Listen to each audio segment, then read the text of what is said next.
life and stories in the emergency department and healthcare in the United States. I think we want to start this episode off with some stories of things that have happened to us and cases we've seen, some of the more fun and colorful things that go on with our job, to kind of give you a flavor of the more interesting things that happen in the emergency department. Everybody who works in a major metropolitan area has similar stories. It's amazing, no matter what part of the country you're in. If you're in an ER, you have not only crazy things that happen, but then they tend to be similar crazy things. You think they're very singular to you, and then you talk to your colleagues and realize that these happen everywhere. So it'll be a fun thing to share with you guys, and I think you'll find it interesting, funny, horrifying, gross, but engaging no matter what. That's the number one question anybody asks me whenever they find out what I do. Tell me something crazy. That's all anybody wants to know. What's the craziest thing you've ever seen? Yep. Yes, agreed. Every cocktail party or whatever you're doing, that's the number one. Any get together, tell me something crazy that happened at work today. And honestly, I block them out of my head as soon as I walk out of the department. That's true. You got to make a list so you can remember them. Speaking of lists, that's every time that question comes up, I think for everybody, the first thing is, what rectal foreign bodies have you removed? Yep. And we talk about, hey, most ERs have a list on the wall of objects, and people walk by and be like, what is champagne bottle, billiard ball? What were all these things? And don't worry about it. But that's your list for your ER. All right, should we do a list? Sure, we can do a list. I think this has been made famous, not only, maybe the general population doesn't know this, but every ER doctor knows about this. And then there was the Chuck Palahniuk book, Choke, right, that I think made it famous with the list. Okay, what do you got? For me, the craziest thing. Not craziest, just start listing stuff. Okay, policeman's flashlight. Ooh, that's a big one. Yeah, that was actually in my medical school, we had T-shirts made up, and it was the X-ray of the policeman's flashlight in the pelvis. Nice. Another night in the university ER. I've had electric toothbrush. Nice. Yeah. Toy cars. All right. Golf balls. Piston rod from an engine. Really? That was actually where you and I work, just last year. All right. Frozen hot dogs. Frozen hot dogs, that's good. Oh, variety of vegetables. Yeah. And meats and sausages of various diameter. And this doesn't even include the, I guess, adult toys that are meant to go up somebody's rectum that just get stuck. Those are just, endless. Yeah. All the time. All the time. So I had a good one there. I had this guy. He was probably 6'6", 300 pounds, huge. And I don't know if in your residency you did the same thing, but as people would come in, you'd try to make a doorway diagnosis with your colleagues and friends and other residents. Sure. I still do that now. So he walks in, and I mean, just walking super gingerly, can barely move. And we're like, herniated disc, kidney stone, and then nobody had 14-inch dildo stuck in the rectum. No, nobody guessed that. After like 600 of propofol, they finally decided to take him to the OR to get it out. Wow.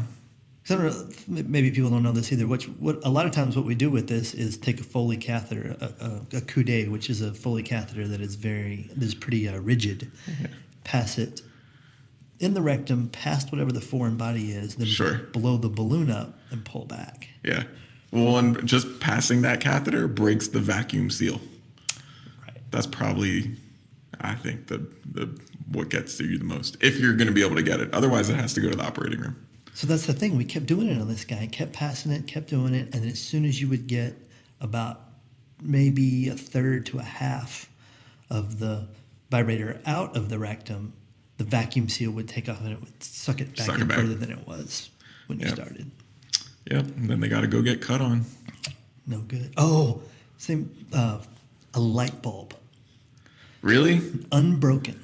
apparently this was so. There is a phenomenon known as anal cramming that a lot of these people engage in. No judgment on that at all. Sure, But whatever that's floats your how- boat. Yes, that is how we end up seeing a lot of these crazy things. And so apparently this is like a badge of honor, was when you could get to the point that you could get a light bulb unbroken into your rectum. So there's an episode of Scrubs where the characters, including the janitor, are trying to figure out how to get a light bulb out of somebody because they see it on the X-ray. But I never came across it in real life. Yes. So this poor gentleman, we saw him on a regular basis. And this time he apparently had ventured into extracurricular activities with someone other than his partner who was unhappy with this. And he was presented to us on the doors of the ER, hog-tied. So hands tied, ankles tied, and then ankles and hands tied together behind his back with duct tape and an X across his mouth and then across his rectum with the word whore spray painted across Oh my goodness. both butt cheeks. And so we were just thought, we're going to untie him or whatever, but we had seen him so many times before for this. We're like, we better just go ahead and shoot the X-ray. And there was the light bulb. And obviously he had to go to the OR because trying to get that out, if it breaks, you're going to end up with a colostomy and Yeah, all no, sorts that's of badness. yeah, very traumatic, I'm sure. That's crazy. That was pretty nuts. I think this would probably be a good time to interject. Not only did we say there's no judgment here, but also I think this is something in emergency medicine, especially for both of us. We're very progressive. We're very open-minded. We took this job to serve underserved populations and to provide healthcare for people who otherwise wouldn't have access. Yeah. Sometimes there's an intersection of your beliefs and the daily experience of doing that on a one-to-one level that get tough sometimes. When you want substance abuse treatment for your patients, you want mental health treatment for your patients. Sure. On a population level and even on an individual level. But then there are days when they are screaming at you, throwing things at you, getting violent with you, trying to bite you, where the practice of your beliefs becomes difficult. So don't get us wrong when we tell these stories, that these are experiences. We're not making fun of these people. We want the best for them. I walk into every room with an open mind and try not to prejudge anybody based on who they are, what they say, how they look.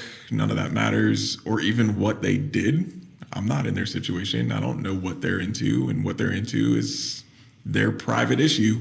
And I'd rather people be honest with me and tell me exactly what's going on and why they're there than be embarrassed about it. Because I can't help them if they're embarrassed about why they're there and then they don't tell me.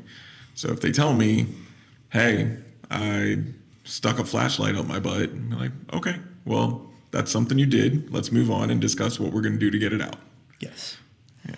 And having said that, you start throwing your feces at me, we got a problem. That sounds like a story. That is definitely a story. I think almost as ubiquitous as the list of anal foreign bodies is, for me, we've had a poop thrower in every major ER that I've worked in. And I've worked in three major metropolitan areas separated by 3,000 miles, all three of them. So this is not unique to any one area of the country.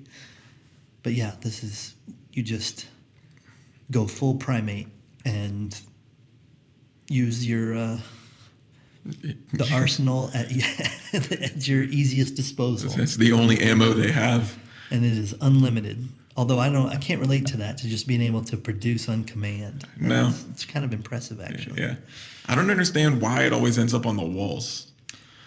Yeah. Well, where we work now, we have our individual who likes to draw on the walls. And write out messages of displeasure with the care or lack of sandwiches that they were provided on the wall in their own feces, which is always interesting. It's making our job sound super glamorous. Oh, yeah. Yeah. So where I was before, we had another individual, which very much like Trading Spaces, if you've seen that movie with Eddie Murphy. Oh yeah. A lot of the way that he made his money on the street was pretending to be paraplegic. He Right. had stolen a wheelchair from the hospital. He was not paraplegic; his legs worked just fine, but he rolled around in the wheelchair saying he was paralyzed. Anytime that he was displeased with, you were not immediately giving him the opioids he wanted, the sandwiches, the drinks that he wanted, he would, while sitting in his wheelchair, just reach into his pants. He wore a diaper all the time and would just start throwing feces at you. Oh, he came prepared. He came prepared. Well, so this is part of his bit where I actually have to give him, I mean, this is commitment to your bit to get what you want. He would sit in this diaper in his own feces for days or weeks at a time until he would get such a rip-roaring cellulitis that he knew he'd get admitted to the hospital for IV antibiotics and would be there for several days. So he just was constantly had a completely full diaper. So for better or for worse, we would always send the new... That's a mental illness that's gone off the rails. But Yeah. I mean, he was oriented. He was not, like schizophrenic and didn't know what was going on. Sure. Well, I'm not saying he had a legitimate psychiatric diagnosis, but his commitment to get what he wanted is I think just it's mentally wrong. borderline or oppositional defiant, those kind of things where Sure. it's, I am going to win this. And you know what? You do win. You win every time because you've gone to a place where I'm not willing to go with you. Yeah. So it turned into, that became the rite of passage, was sending the new resident, the new med student, the new nursing student to go Oh, see this individual. Oh, go get the vitals on this patient. And then they would come out, especially when you had to wear the white, oh, so wrong. Oh, it was very wrong. Yeah. But that's how that would go. That was your initiation to the ER. Was the first time that you got poop thrown at you by That guy. this guy. Yeah. It's not just poop. People will flat out just start peeing all over the place too. Yeah. Yeah. Well, we have our serial peers. We have our serial masturbators who will come in. We had the one here where you and I both worked for a long time who wanted to do that with a Foley catheter in place. So it was levels. You always got to dial it up. You always got to trick it up just a little bit. And just masturbating in front of the nurse was no longer... My crazy goes to 11. Well, after I've done that a few times, now I got to dial it up. First, I want you to put a catheter in me, and then I'm going to go to town so that everybody can watch. Oh my goodness. I can't believe we do this for a living. At least it's never boring. True. Yeah, I'm trying to think what other crazy stories I've had.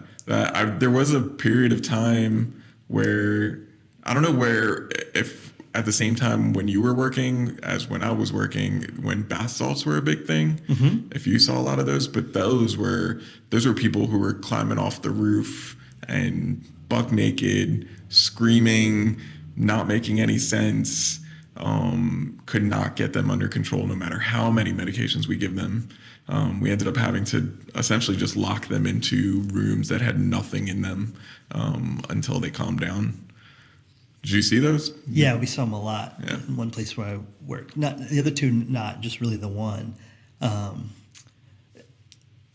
I don't think it's giving away too much to say. It was in a state that's famous for bath salts. All right. And those people, it wasn't even amusing anymore. It was scary and dangerous. We had the guy that was eating the guy's face after bath salts. Yeah. That was not far. I mean, we used to joke that it was the start of the zombie apocalypse. Yes. Those people were downright dangerous. Yeah. And I think that's what that's a good point you're bringing up there, is that a lot of these are, can be funny, but there's a fine line where it goes from funny, gross, entertaining into dangerous for us and for the people we work with. Yeah. Especially Seriously. for security and for nurses, because they're on the front line. They're dealing with those. Yeah. I mean, there was, so not even anything super crazy, super gross, but just a patient that got really upset in one of, I can't remember if it was my first or second job, but there was a psychiatric patient that was there.